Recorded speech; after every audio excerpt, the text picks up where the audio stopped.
And hello everybody, it's Ghost Critic. I'm back with a special type of video. Ages ago, well it feels like ages ago, TheCapnCummings tagged me for my top 10 comics. And finally, I've kind of got my 10 now. I think mine are going to be pretty different to what I've seen everyone else putting up of late. By no means are these comics worth anything.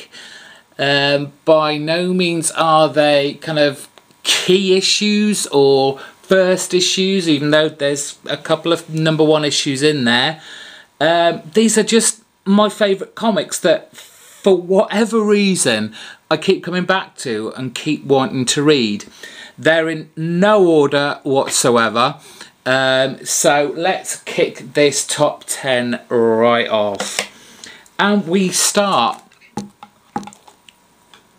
with Demo, issue 8, called Mixtape. It's by Brian Wood and Becky Cloonan. Brian Wood, more known for his work on DMZ. And it's just really just a simple tale of a breakup between a couple, but it's that breakup that can't be mended. Basically, I'm not spoiling anything, you can see this from the cover, she kills herself. And it's just so simply written by Brian Wood, and it touches on so many themes about relationships and how well we know each other and each other's perceptions of past events, and it is really just a heartfelt and well written story. It's like refreshingly honest, and it's something you rarely see in comics, especially in like the main two. It's very seldom that you see this kind of honesty, and in a way it's quite brutal. So yeah, I come back to this issue so many times. I just love it. The artwork isn't gonna astound anyone, but in its simplicity, it matches Brian Wood's writing perfectly. We have Uncanny XMen, number 390. Strange. I kind of know why I'm drawn to this title, this issue, but it's a very strange kind of issue. You can see from the cover, it's the legacy virus cured, but at what cost? Yeah, the Beast, Hank McCoy, he eventually works out the cure for the legacy virus, but of course there has to be a sacrifice made, and I can't not spoil this. If you haven't read this, then I can't wait forever. Yeah, Colossus makes the sacrifice. He injects himself with the cure and in turn initiates his mutant power, which spreads the cure airborne, and he dies. Obviously, we now know, Colossus has been brought back to life by Joss Whedon in his Astonishing X-Men run. But, this is Colossus. Most people saw him as just like the strong man of the team. He didn't seem to have many dimensions to his character, bar having a sister that he, would do anything for, would go through anything for. He's full of that kind of teenage angst almost, through a lot of the later years before he died. And I think the great thing about this title was, at the end, the use of the dialogue that they took from Giant Size X-Men #1. Very cleverly done. I enjoyed it immensely. And like I said, I don't know why, I just keep coming back to it. Something completely different now. We have a one-shot from the Marvel Max series. This is The Punisher, and this is called The Cell. Written by Garth Ennis, so how can you go wrong? He just writes The Punisher so well. And we've got art by Louis LaRossa and Scott Koblish. And it is dark. It is creepy. It is tense. I mean, you just take a look at the first panel, the first page. You have this image of a crumbling, decaying corridor of cells, and there's this dim light at the end. And what there is there are 5 men who spend their lives there. They are the top of like the mafia heap. In there, they get everything they want, everything they need. They have the guards under their thumb. They run the prison. We don't know really how they initially are connected to the Punisher, but you know there is a connection because Frank Castle has given himself up so he can get in this prison to get at these 5 guys. And oh, it's just Frank Castle at his absolute pinnacle best. He's skilled, he's precise, he's planned everything to the very last detail. It's violent as you would expect from a Punisher title. It's no holds barred, and the tale really takes Frank right back to his very beginnings, the origin, why he became the Punisher, the death of his wife and his children. And it just, after I've read it, I'm sat there and you can hear a pin drop. I'm just taking it all in. It's just a fantastic read, and I think one of the best Punisher written stories of all time. You should go out and read this. Excellent.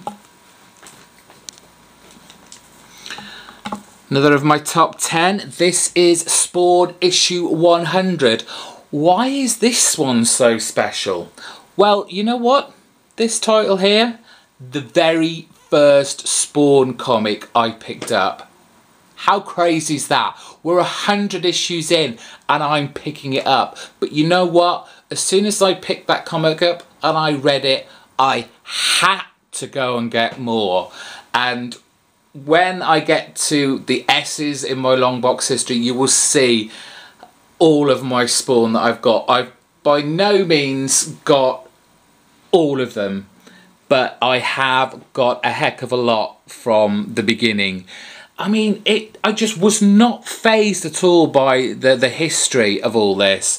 The story inside this issue completely sold it for me, and I was just fascinated by it all and wanted to know, you know, what had gone before. I mean, you had the whole who of the characters was going to die. They'd been building this up and building this up for quite a few months. One of the female characters was going to die. Was it going to be Wanda? Was it going to be Cyan? Was it going to be Granny? Was it going to be Angela, the kind of angel warrior? And I won't spoil it. I won't bother. But, you know, it came... Once you've read a lot of what came before, it was quite shocking.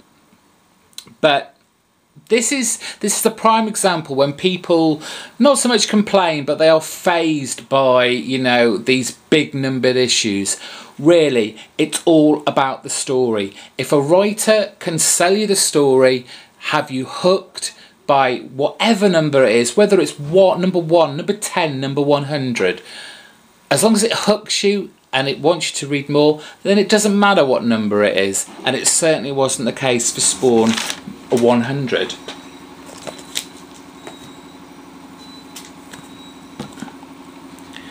On to the next one, we've got New X-Men. It's issue 114, and this is what was X-Men. It changed to the New X-Men, and we had the super team of Grant Morrison and Frank Quitely, and it's such a fantastic start to a reinvigorated X-Men team. Whether or not he took inspiration from the films that came just before this all kicked off, because they had the leather, the kind of uniform, all in uniform. But this was just a great issue. I just love X-Men. This whole E is for Extinction series kicked off a whole load of madness.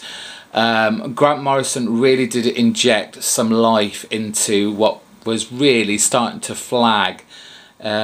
So yeah, great issue.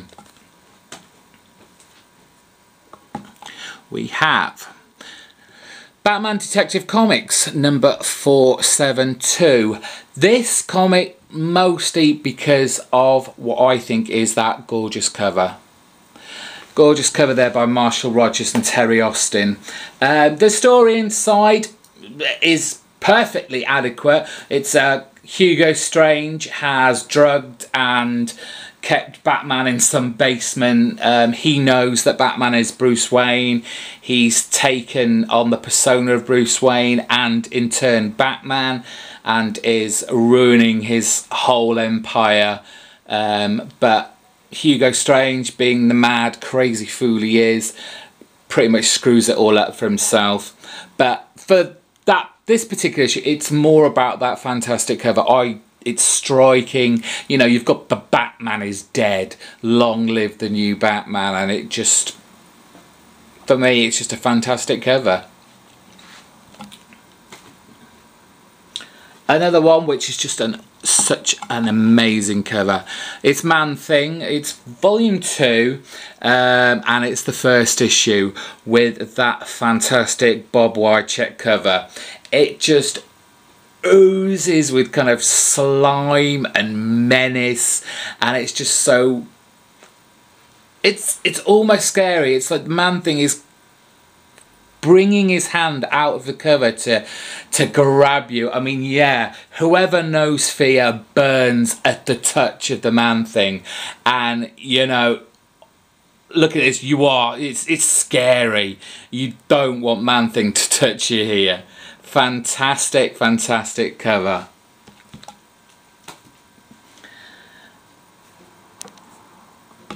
Fables, one of my favourite ongoings, as everyone knows. It's issue number 56, and this was Fables' first ever Christmas special. They have since done more, and it's just an absolute delight, and it's got that fairy tale kind of element to it that I just love about Fables. It explains the question, Father Christmas, how does he do it in one night? It's just a magical issue. And as with all Fables, I mean, it's still just like kind of like a one-shot deal. The story of Father Christmas and all of Bigby and Snow White's kids deciding who's going to stay up and ask Father Christmas this big question that they all want to ask. But within that, Bill Willingham still managed to throw little bits of information for ongoing storylines, and it's just so wonderfully written.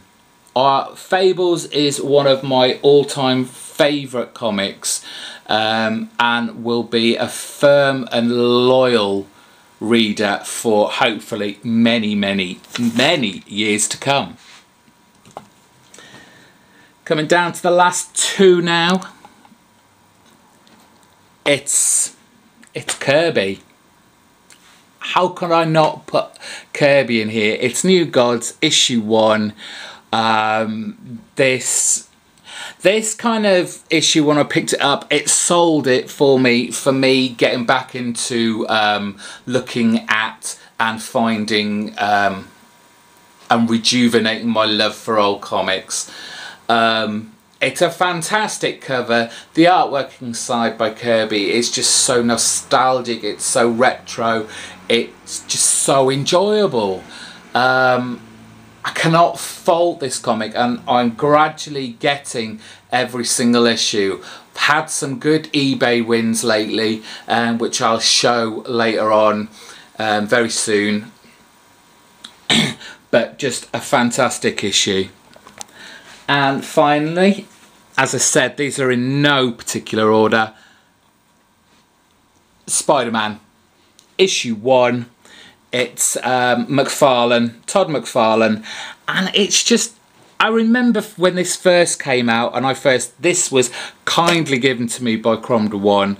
I don't know what happened to mine. I probably sold it along the way or gave it away.